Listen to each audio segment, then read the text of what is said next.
Good morning, everyone. So, in the last class, we discussed some examples related to the vector space. Let's recall one of the example or one of the homework exercise which I gave you. So, let V be the set of polynomials with positive real coefficients, and degree equal to 2. Vector addition and scalar multiplication are defined as follows. You need to compute zero vector and additive inverse. Also, you need to identify if V forms a vector space. So for this part, the answer is yes, it forms a vector space. Please do try to verify all the property by yourself. And then we quickly see how to compute the zero vector and additive inverse. So for the zero vector, a0 plus a1x plus a2x square plus b0 plus b1x plus b2x square should give me the same polynomial, and I have to compute b0 plus b1x plus b2x square. So this should give me a0 plus a1x plus a2x square. Yes. So now the left hand side becomes a0 b0 plus a1 b1x plus a2 b2x square, and right hand side remains as it is. Now you need to compare the coefficients. So coefficient means constant need to be compared with constant, coefficient of x need to be compared with coefficient of x, and so on.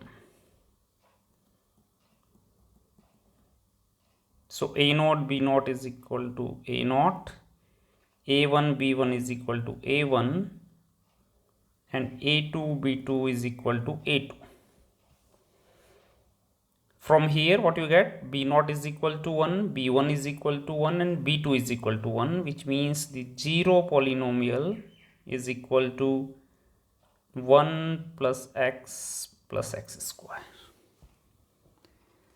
Now if you have to compute the additive inverse, then again you have to use the definition which says that a0 plus a1x plus a2x square plus b0 plus b1x plus b2x square should gives you the zero polynomial now, because we are looking for the additive inverse. Now zero polynomial in this case is 1 plus x square. If you simplify it, then you will get a0 b0 is equal to 1, a1 b1 is equal to 1, and a2 b2 is equal to 1, which means b0 is equal to 1 by a0, b1 is equal to 1 by a1, and so on. And I can say that the additive inverse of a0 plus a1x plus a2x square is 1 by a0 plus 1 by a1x plus 1 by a2x square, and this belongs to P because the degree of the polynomial is 2 and the coefficients are real as well as positive. So this is how you compute the zero vector and the additive inverse. Okay.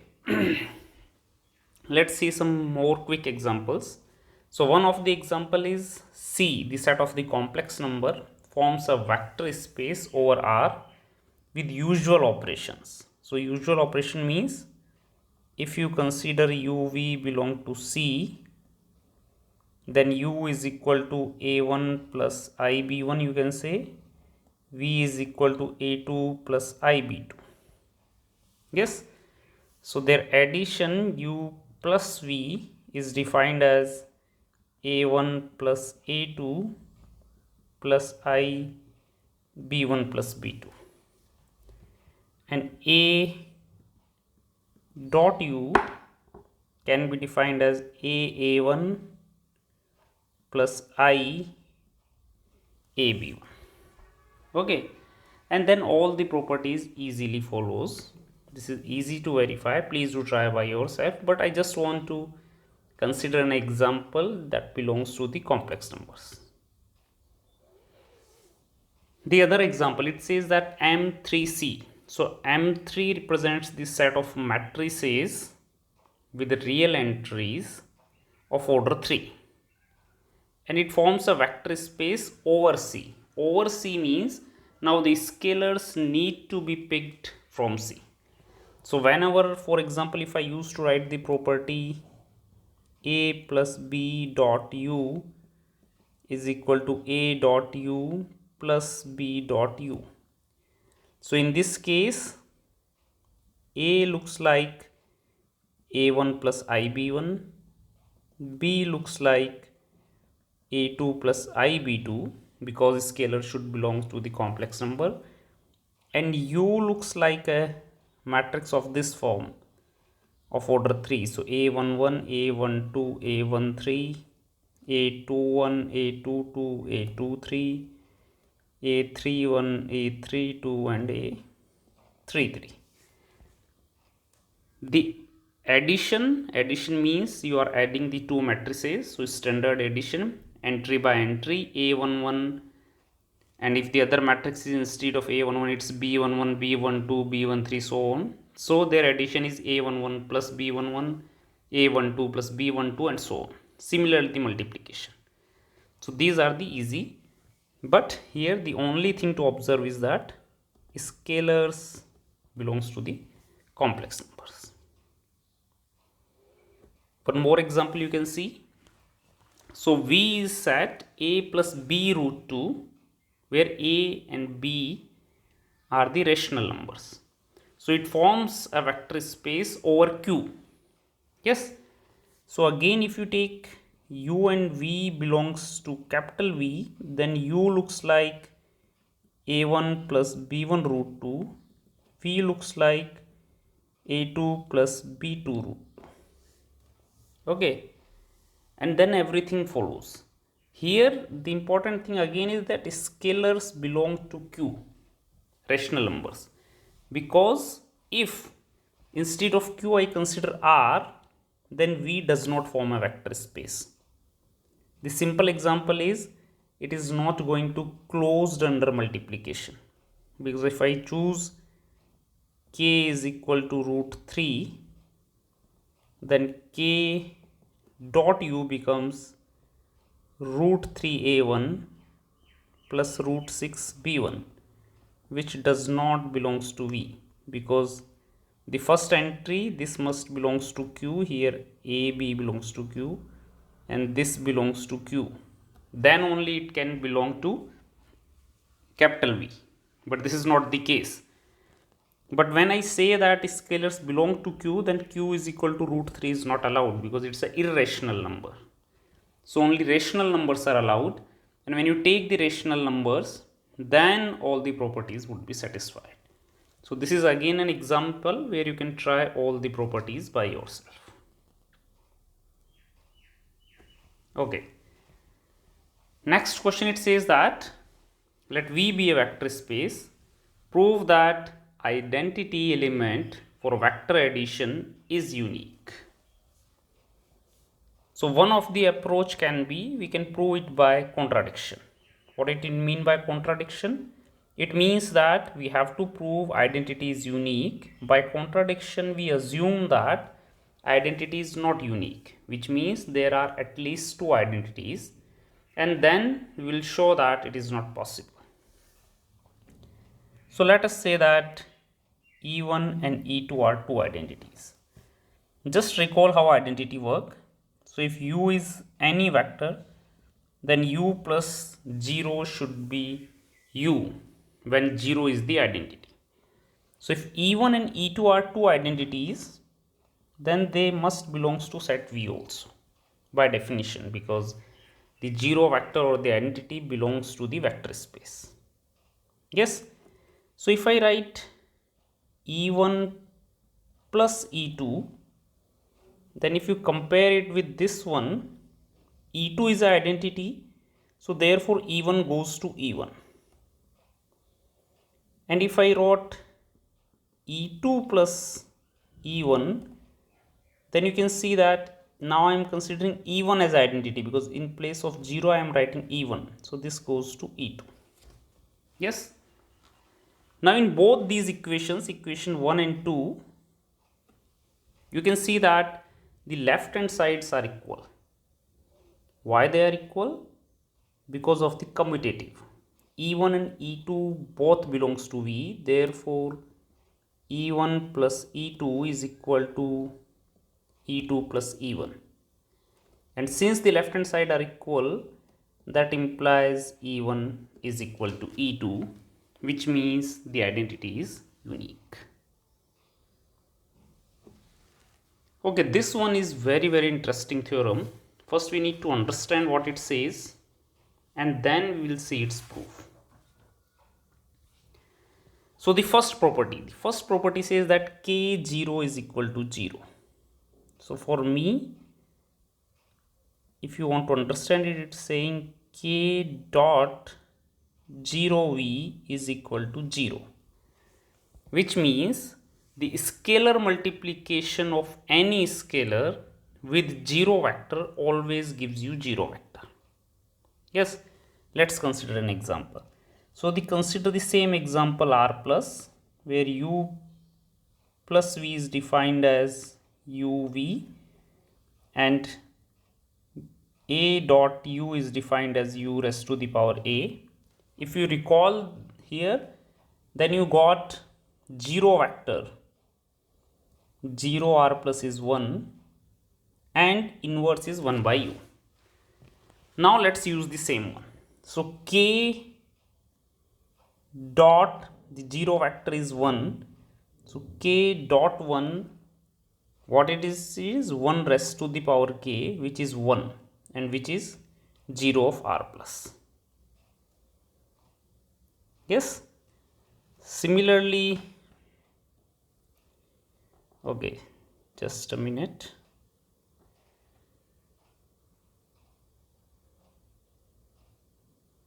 So this is the first property. Yes. So you can see that what happened is K dot 1, which is 1 raised to the power K, gives you the 0 vector of R plus.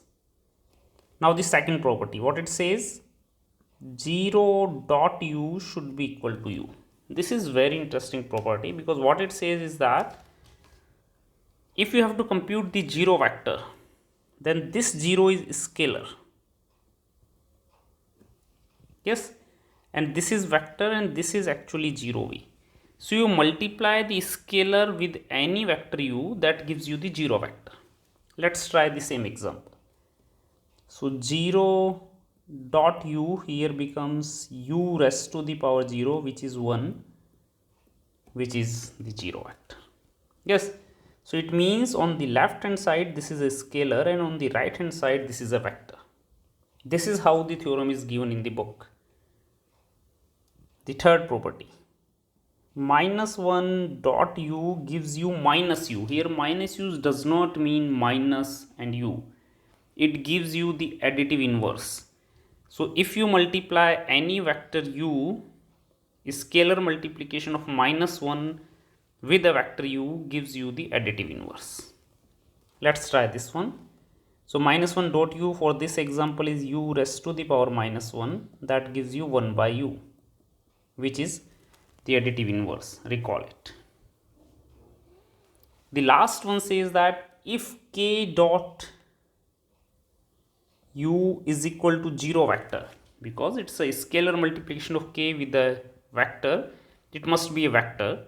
So if K dot U is equal to 0, then K is equal to 0. This 0 is scalar and this 0 is vector, because U is a vector and K is a scalar. Let's try the same for that example.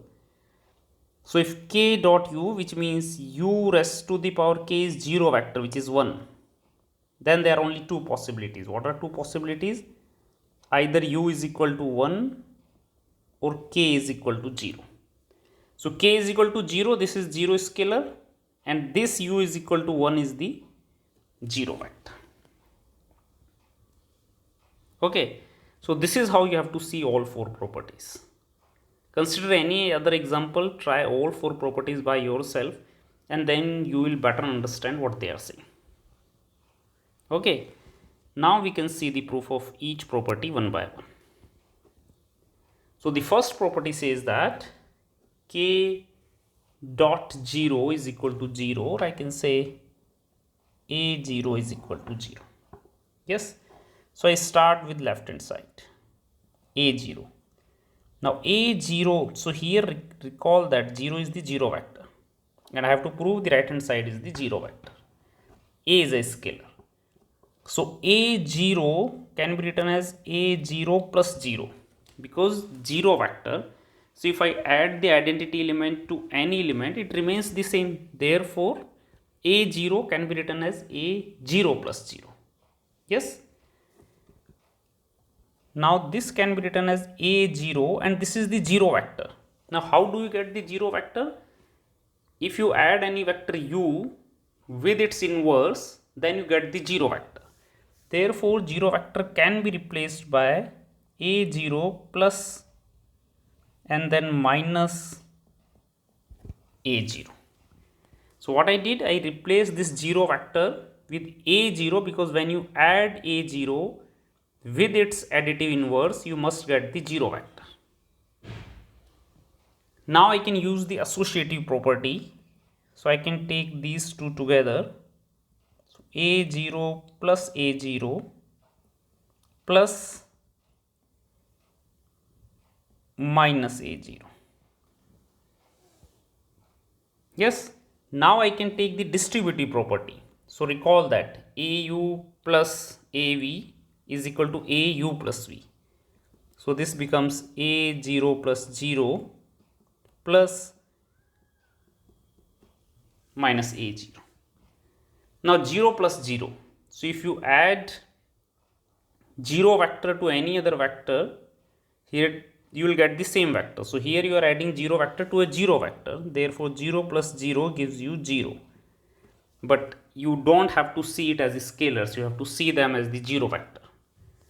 This becomes a0 plus the inverse of a0.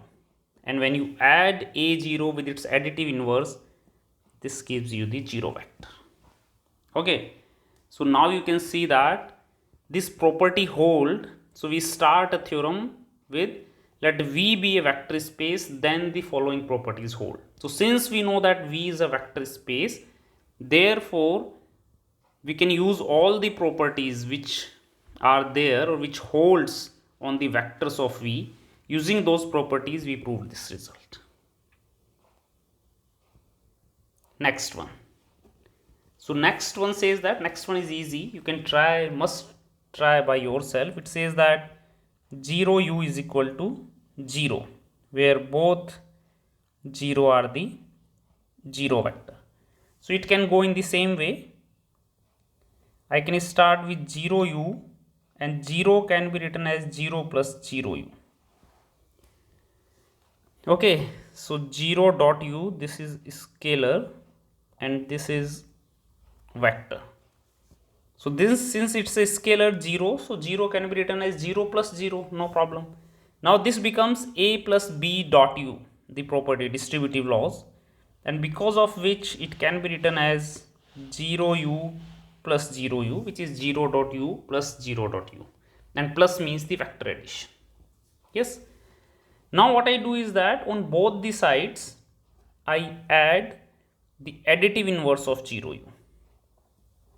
So left hand side becomes plus and minus 0u, and right hand side becomes 0u plus 0u plus and minus 0u. Now left hand side becomes the 0 vector, and the right hand side you have to use the associative property, you put them together. So this becomes 0u plus 0, 0u plus 0. So whenever you add a vector with the 0 vector, it gives you the same vector, and this becomes 0u. So this is how the result is proved. The third result says that minus 1 dot u should be equal to minus u, which means the additive inverse of u. Yes, to prove this result, the idea is that if I prove u plus minus 1u is equal to the 0 vector, then I can say that minus 1u is the additive inverse of u. So this can be written as 1u plus minus 1u. So why I wrote u is equal to 1u? Because of the 10th property of the vector space. So now 1u plus, now I can call the distributive law au plus bu, it becomes a plus bu. So 1 plus minus 1 u. 1 and minus 1 are simply scalar, their addition is 0. This becomes 0u. Now from the last property we have seen that 0 dot u is equal to 0 vector. Therefore this becomes the 0 vector. So when you add u with minus 1u, you get the 0 vector, which means that minus 1u is the additive inverse of u, and that's why I can write minus 1u is equal to minus u. Okay, last property says that if av is equal to 0, then either a is equal to 0 or v is equal to 0. A is equal to 0 means scalar, v is equal to 0 means vector. Yes. So now av is equal to 0 and I have to prove one of them is 0. So let's assume a is not 0 and I have to prove v is equal to 0. Yes. So now let's start with v, because I have to prove v is equal to 0. V can be written as 1 dot v from the 10th property. Now one scalar can be written as 1 by a dot 1 by av. Yes. Now recall the distributive law again. A b u you used to write is a dot b dot u. If you use that distributive law here, then it becomes a dot 1 by av. This can be written as 1 by a, you can take outside, and av. Now av is equal to 0, it's already given. So this becomes 1 by a dot the 0, and 0 is the 0 vector. Now scalar multiplied by k dot 0 is equal to 0. We have just proved the first property, and from there this becomes 0 vector, which means this v is equal to 0 vector. Okay, so this is how we proved all the properties. So now let's discuss the last question. What it says: prove or disprove it is a vector space, and if it is a vector space, compute additive identity and additive inverse. So for the first part, the answer is yes, it is a vector space. Please do try to solve all 10 properties by yourself. Now I want to compute additive identity and additive inverse. Since it is a vector space, I can use the previous theorem also. I can use the definition, but to save my time or to save my computation, I can quickly use the previous theorem. Now what previous theorem says that? One of the result, it says that 0 dot u should be the 0 vector. Yes. So now in this case, 0 dot x1 x2 becomes 2 comma minus 3, because you have to substitute this a0, this is 0, this is 0, this is 0, so only remains is 2 minus 3. So it's so fast to get the 0 vector. So 2 comma minus 3 is the 0 vector. Similarly, for the inverse, I must take minus 1 dot u gives me the additive inverse. So here in place of a, I have to replace minus 1. So this becomes minus x1 minus 4, minus x1 and minus 6. Sorry, this is plus 4. So minus x1 plus 4 and minus 6 minus x2 is the additive inverse. So that's why that theorem is very important. We are going to use it many times, but here also if you know that V is a vector space, then you can use this theorem to compute the identity and the inverse. But if V is not a vector space, this theorem does not work. So in the next class we are going to introduce the subspaces. Thank you very much. Keep attending the lectures.